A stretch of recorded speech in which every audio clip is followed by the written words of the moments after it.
வணக்கம். மார்கழி மாதம் வந்துருச்சுங்கள, அது வாட்டில் போய்கிட்டு இருக்குதுங்க. வந்ததுன்னு வர்றது போகுது. நம்ம தான் போய்கிட்டு இருக்க வேண்டியதான். அது எப்போவுமே ரொட்டீன் பண்ணிக்கிட்டே இருக்கும். அதனால் மார்கழி மாதம் வந்துருச்சு. அதனால் கொஞ்சம் சிம்பிளாக கொஞ்சம் நல்லா இருக்கிற குழம்பா பார்த்து எப்படி போடணும் அப்படின்னா, இந்த மாதிரி ஒரு ஒயிட் கலரில் இதே மாதிரி போட்டுக்கலாம். நீங்கள் ஒன்றும் ஃபீல் பண்ண வேண்டாம், கலர் தான் போடணும் அப்படின்னு நினைக்க வேண்டாம். சேம் இதே மெத்தடில் ஒயிட் கலரு பொடி கோலப்பொடி இருக்கும்ல, அதில் அப்படியே போட்டுக்கோங்க.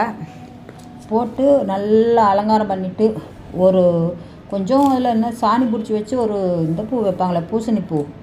இப்போ தான் பூசணிப்பூனுடைய அருமை இப்போ தான் தெரியும் இந்த காலத்தில். அப்படியே பூசணிப்பூ வச்சு கும்பிட்டு லாஸ்ட்டில் தை நோம்புக்கு வந்து பூசணிப்பூ பொரியல் வச்சு பூவோட அந்த காய் இருக்கும் பாருங்க, அந்த காயில் வந்து பொரியல் பண்ணி நம்ம சாப்பிடுவோம். மாட்டுகளுக்கும் படைக்குவோம். அது ஒரு எத்தனையோ காய்கள் போட்டு சமைக்கணும் அப்படிம்பாங்க. அதில் வந்து பூசணிக்காயும் ஒன்று. பூசணிக்காய் தானே அப்படின்னு சொல்லி சாதாரணமாக நினச்சிடாதீங்க. அது வந்து உடம்புக்கு ரொம்ப ரொம்ப நல்லது. இப்போ தான் எல்லா நாளும் கிடைக்கிற மாதிரி வச்சுட்டாங்க. அப்போல்லாம் பூசணிக்காய் இருந்தால் எங்கள் அம்மா அப்படியே பத்திரப்படுத்தி பத்திரமா வைப்பாங்க. அது கிட்டத்தட்ட 6 மாதம் வரைக்கும் கூட யூஸ் பண்ணுவாங்க. அந்த மேகாத்து காலம், மழையில் காற்று காலத்துலலாம் பூசணிக்காய் உடச்சி குழம்பு வைப்பாங்க. காய் எதுவும் இருக்காதுலப்பா, அதனால் பூசணிக்காய் உடச்சி குழம்பு வைப்பாங்க. அவ்வளோ டேஸ்ட்டாக இருக்கும், இனிப்பாக. இப்போவும் சில காய்களாக டேஸ்ட் இனிப்பாக இருக்குது, சில காய்க வந்து இனிப்பு இல்லாமல் இருக்குது. அவ்வளோதான். நீங்களும் அது மாதிரி பார்த்து போட்டுட்டு டக்குன்னு எங்கள் வீட்டில் வர சூப்பராக இருக்குதுன்னு சொல்லிவிட்டு போடுங்க. அப்போ என்ன பண்ணுறேன், நானும் ஏதோ 2 போட்டு விட்றேன். எப்படி இழுக்கிறனோ அதை ஒரு குழம்பு இழுத்து விட்டுட்டுருக்குறேன். இதை பார்த்து இப்படி தான் போடணும் அப்படின்லாம் இல்லை. எடுத்ததே ஆரம்பிச்சிருவோங்க.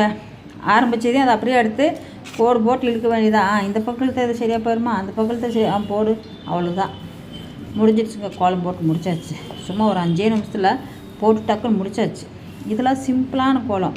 நீங்கள் ரொம்ப ரொம்ப ஈஸியாக போடலாம். அதனால நீங்கள் தயவு செஞ்சு இந்த மாதிரி சிம்பிளாக போட்டுருங்க. போட்டுட்டு பக்கத்து வீட்டில் இருக்கிறவங்ககிட்ட நான் பாரு சூப்பராக போட்டிருக்கிறேன் அப்படின்னு சொல்லி கொக்கானி காமிச்சிட்டு கொக்கானி என்ன சொல்லுவாங்க, அதை அப்படி தான் சொல்லுவாங்க. அப்படின்னு காமிச்சிட்டு வந்துட்டு அப்புறம் அவங்க ஒடியாந்து நீங்கள் இப்படி போடுற, நான் போடுறேன் பாட்டி அப்படின்ட்டு அவங்க நாளைக்கு என்ன பண்ணுவாங்க, பையை தூக்கிட்டு ஓடுவாங்க. எங்கே போவாங்கன்னு இருக்கீங்க? ஐயோ, கடைக்கு தாங்க போவாங்க, கோலப்பொடி வாங்க. அங்கே போய் பையை தூக்கிட்டு போயிட்டு கோலப்பொடி கலராக வாங்கிட்டு வந்து உங்களை விட ஒரு வசதியை போடணும் ஒரு ஐடியாவில் ஓடுவாங்க. ஆனால் அவங்க போட்டு அதுக்கப்புறம் பார்த்து நீங்களும் போய் கலர் பொடி வாங்கிட்டு வந்து 2 நாளைக்கு போட்டு போனீங்கன்னா 3 நேரத்து சூப்பராக போட்டுருவோம். நமக்கு ஒரு கலராகி போச்சு. ஆனால் இது என்னமோ இப்படி வந்துக்கிட்டு இருக்குது நமக்கு. சரி, ஏதோ ஒன்று விடுங்க, வந்தது வரட்டும். போட்டு பார்த்துட்டு கமெண்டில் கொஞ்சம் சொல்லுங்கள். நல்ல இல்லைன்னா பிடிச்சி திட்டுங்க, ஒன்றும் அதை பற்றி கவலையப்பட மாட்டேன். எதாக இருந்தாலும் ஓகே, சரிங்களா? பார்த்துட்டு நல்ல கமெண்ட் போடாதீங்க, பேட் கமெண்ட் தான் கழுவி ஊற்றுங்க. நீங்களும் போட்டு பார்த்துட்டு சந்தோஷப்படுங்க, பக்கத்தில் இருக்கவங்க பொறாமப்பட்டோம். நன்றி, வணக்கம். பிடிச்சிருந்தா பாருங்கோ, பிடிக்காவிட்டாலும் பார்க்கணும்.